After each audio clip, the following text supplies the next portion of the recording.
Welcome to the North State Breakdown with Benjamin Nguyen. This is your agenda preview for the Shasta County Board of Supervisors meeting scheduled for August 27th, 2024. Let's look at what's coming up this Tuesday. First up, on the regular calendar, we have item R1. This is a standard update from the County Executive Officer on specific legislation related to Shasta County's legislative platform. This is a routine item where each supervisor provides updates on the recent activities since the last meeting. The next item, R2, is a presentation from the Golden State Finance Authority regarding the Recover California program, sponsored by Supervisor Cry. Recover California is a program by the California Department of Housing and Community Development aimed at helping low and moderately income homeowners in eligible counties to rebuild their homes damaged by disasters or to make retrofits to mitigate future damage. This program offers financial assistance focused on disaster recovery and resilience, which is crucial for areas frequently affected by natural disasters. Moving on to item R3, we have a significant update from the Health and Human Services Agency. The board will be considering changes to the Eligibility Worker Classification Series.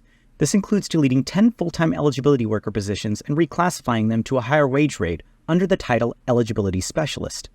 These changes are set to take effect on September 8, 2024. The reclassification comes with an average salary increase of about 5 to 5.5% for both the minimum and maximum salary levels. The raise reflects additional duties and responsibilities expected of the newly titled eligibility specialists, aligning with the statewide updates following the Affordable Care Act.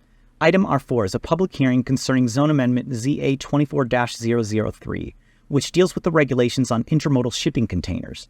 The Planning Commission has recommended, with a unanimous 5-0 vote, that they deny the proposed amendments. This recommendation goes against the previous board request to review and potentially expand regulations on these containers. There's speculation that this item may be tied to Supervisor Patrick Jones' recent controversial rezoning of his Millville Plains gun range project. If the board votes to approve the amendment, they'll be going against the Planning Commission's unanimous recommendation to deny it. The consent calendar includes several routine items that are usually approved in one motion without discussion, but a few items stand out this week. Item C1, approve an amendment with the Law Office of Aaron Williams for Adult Felony Indigent Defense Services. This item ensures continued legal defense services for those unable to afford representation in felony cases. It's crucial for maintaining the integrity of the legal system and ensuring fair representation for all, regardless of financial status. Item C5 is to adopt a proclamation designated August 31, 2024 as International Overdose Awareness Day in Shasta County, sponsored by Supervisor Mary Rickard. This proclamation is especially significant given the increase in drug overdoses, particularly from fentanyl, in the county.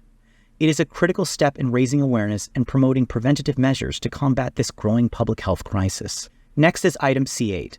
Approve a retroactive renewal agreement with the Shasta County Office of Education for $1.5 million to support the Community Connect program, which aims to reduce and prevent adverse childhood experiences.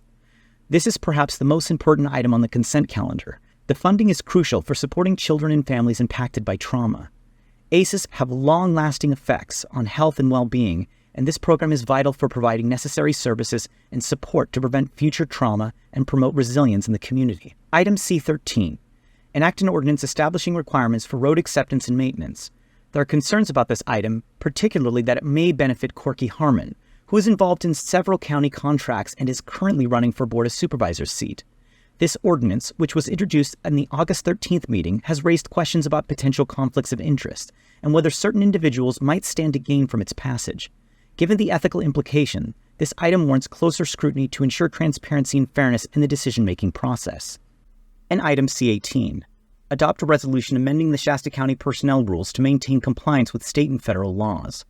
This amendment includes several critical changes to the personnel rules for county employees, including members of the Board of Supervisors. One of the more contentious changes involves restricting supervisors from undertaking county-funded travel during their final quarter of their term, unless their travel is pre-approved by the board. This rule was introduced by Supervisor Kevin Cry as what appears to be a punitive measure aimed at Supervisor Tim Garman, seemingly to punish him for fulfilling his duties.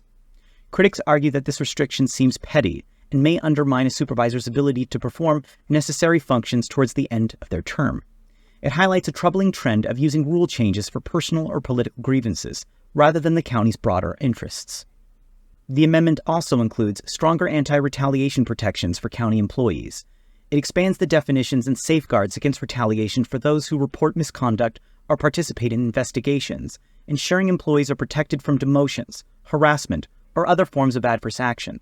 This change is vital for promoting an ethical workplace environment, encouraging employees to speak up about misconduct without fear of retaliation. Generally, prior to the consent calendar, the meeting will move to a public comment period. This is your opportunity to address the board on any topic within their jurisdiction or regarding the consent calendar items. If you plan to speak, make sure you arrive at the board chambers early to fill out a speaker request card. Alternatively, you may email the clerk of the board ahead of time. In Shasta County, it's important that your voices are heard. If you can't make the meeting, please consider emailing the board with your comments or questions. Democracy only works when we are all involved. And that's the agenda preview.